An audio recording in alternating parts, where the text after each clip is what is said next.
We come to another one of these videos in where we're talking about Forza Horizon 4 and The Crew 2. The reason for this video is to show people that don't know the differences between the games and things that may have been rumored that aren't true and all that kind of stuff. But I want to start off with how they are similar first. Both games use a shared world feature in where they basically have people drop in, drop out. They're not actually there as such. I mean, they are, but they're not. It will simulate an MMO almost, and in Forza, for example, the people will phase through you, and in The Crew, they can not phase through you, which I personally, I kind of like not phasing. I completely get the argument for it. If it was an option, that would be great. I know you can crew up in Forza. In both situations, you can crew up with your friends, and then there's other people in the game that drop in, drop out around you, depending on where you are in the game. The snow effect is something that works on both games. Both games have the full map coverable in snow, and it's brilliant. I'm so glad that they both did that because snow changes up the gameplay so much. Snow in Forza happens once every month, pretty much for like a whole week, whereas in The Crew, it happens randomly every now and again. It's more of like a weather cycle thing. Both games have character customization. We don't know the extent of Forza's character customization, so I didn't want to dive deep into it because I don't know anything about it other than it has it. The Crew has a preset character model that you can pick, and then you can change the outfit, the helmet, the gloves, everything like that. So we don't know the extent of the Forza one. I'm hoping it's a little bit more than the Crew's customization, but we will see in the future. Both games are fully playable in cooperative mode, so you can play with your friends or you can team up with random people and play it through the whole game together. But now we get down to the meat and taties, the one everyone wants to know about. The differences between the two games. What makes one better than the other in some aspects and vice versa. We're going to start with Forza Horizon 4 because it's the newest announcement. That's the one everyone's like, I don't know what's going on in this game. This trailer's got so much to... Whereas The Crew has had an actual beta and we've seen a lot of gameplay footage for years, it feels like. Seasons in Forza Horizon 4 are an advantage to that game because of the fact that it changes each week you go into the game. The gameplay changes, like a lake will freeze over and you'll be able to drive along that lake. It's super cool, it changed the game, and it's also the first time I've ever seen this actually happen in where the leaves will change color and stuff. It's a pretty cool idea, and it's probably the first time I've actually seen it done, and it's something that Forza wouldn't normally do, something like changing every week. Forza, what? They're really going hard with this game. Buying houses is something that I'm so excited about. I love RPG style elements like this, and being able to buy properties is awesome. We don't know if we can customize properties. We don't know exactly how they're going to work in general. Are they just going to be spawn points? But either way, purchasable houses, cool. But then there's also purchasable businesses. So you can buy a business. At the moment, we think it's a meta game in where you can buy like a taxi rank and you go back in the game. It's like, oh, you got this much money from your taxi company doing its thing. But it's another thing where you have to probably buy the business and then you get money for it. It's a cool little RPG element that I'm super into. The route creator is another one in where you're actually able to make your own races. We think this is probably going to be an actual race creator opposed to A, B, get to there. It's going to be do whatever the heck you want, like place, checkpoints. It's hopefully gonna be like that. If not, every other game has already had something similar. PvP at launch. Now, I know a handful of people are disappointed that in The Crew 2, there's gonna be no PvP until later in the year. That update isn't coming till like December, I think they said. For those that like competitive, it's a bit of a bummer. But in Forza, you will have PvP day one, which will actually be late September if you do the Gold Edition. Gold Edition? The Ultimate Edition. If you don't know the full feature list that we currently know for Forza Horizon 4, I'll link a video down below in the description and it'll tell you pretty much everything we already know. But then we move on to The Crew 2. How does The Crew 2 outpace Forza Horizon 4? Let's do that one next. The first, and I think probably the most important, is the more varied car selection. So not only is there kind of street racing cars that are kind of low end, there's some high end stuff, there's a lot of muscle, there's a lot of off-roading kind of Jeep stuff.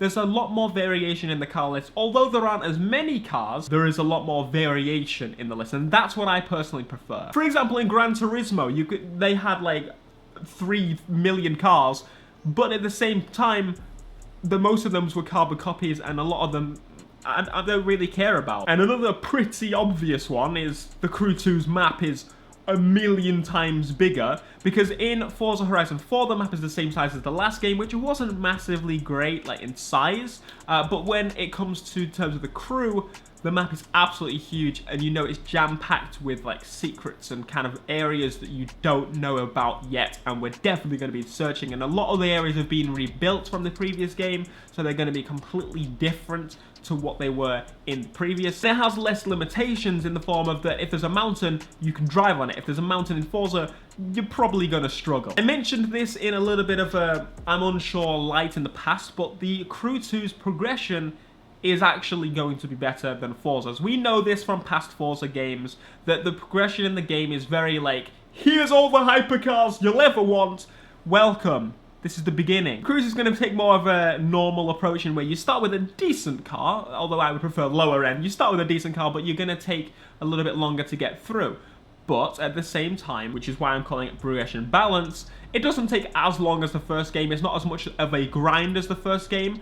But for those that want to grind, later on in the game, there is actually a method of the perks which you can use as the grind, because it's going to take you a long time to get the best perks, and you don't even know what they are for a start. So they've done a good balance of for those that want the early access to cars and get them pretty quickly, it's easy. But then when it comes to actually later on in the game and you want the progression, it's there for those that want it to. And if you don't want to bother with that, it doesn't really matter too much. Throughout the whole life cycle of the Crew 2, there's also going to be free updates. All updates will be free. You don't have to pay for them. When it comes to the first update, they've already outlaid what that is going to be. And it's a new discipline and new races. It's using hovercrafts in like the swampy area, which is awesome. They're adding new hovercrafts and making hovercraft a discipline. So I imagine in the future we're going to see even more of that. All DLC cars in the Crew 2 are going to be free. Now, if you get the Season Pass, it means you get them 7 days early and you get them for free in the game. But they're all going to be available for you to purchase in-game, like with money, in-game money, or bucks if you want to, on the Crew 2. So you don't have to buy a Season Pass, which is awesome. It stops the dividing of the community, and it's like, that's like ideal. There's actually story characters in the Crew 2. We know in Forza, for the past few games, it's been pretty stale in the terms of characters. There's been like one guy that you want to absolutely punch in the face, like generic white man or something like that. Trying to make characters and rivals for you to go against, and that helps push you. Although it's not as good as the Crew 1, kind of actually like a full-on story, it is a progression path, and it has a villain, and it has someone for you to try and actually beat. It has purpose. And not only does the Crew have cars, it has boats, planes, bikes, hovercrafts, helicopters, and possibly more in the future. As I mentioned earlier, with the hovercraft expansion, they're adding a new discipline of hovercrafts. I don't know what it is at the moment. The current hovercraft in the game, there's one. They're adding more hovercrafts, and they're adding a discipline for that. So I imagine in the future, we could see some crazy things like quad bikes, or maybe that would just go into bikes. We could see some things like jet skis. We could see something like blimps. The possibilities are endless, and the differences between this game and Forza Horizon 4 is the bikes and stuff that you've seen. They are not drivable. They are just the Forza-thon events. And finally, the one that I can think of is multiple progression paths. Now in the Crew 2, if you don't want to use the planes, you don't want to use the bikes or boats or hovercraft, you want to just use cars, you just want to use drift cars, that is possible for you to do. You pick a discipline at the beginning. You don't have to pick just one. You can do all of them, or you can do just the ones that interest you. The Crew is about the freedom of jumping in and being able to do whatever the heck you want, which is why I've got to say there are more positives to buying the Crew 2. It is a bigger game than Forza Horizon 4. And if you squeezed me to pick one, if I was like locked away after buying one of these games, it would be the Crew 2, just for the reason that it's just more of an open playground. But at the same time,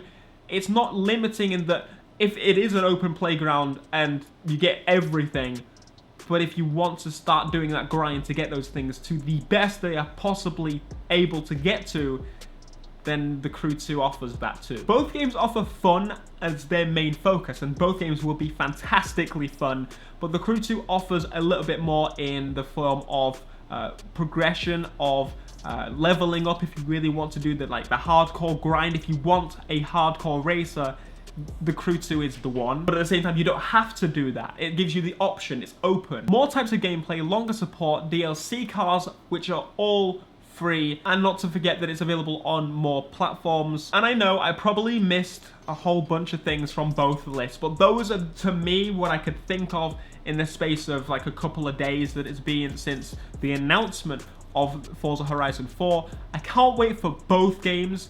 The Crew 2 is coming out super soon, and then hopefully we're going to get a demo of Forza Horizon 4, and then hopefully Forza Horizon 4 is great, and we'll have both of them. And then, oh, I actually forgot, there's also a Need for Speed update coming soon.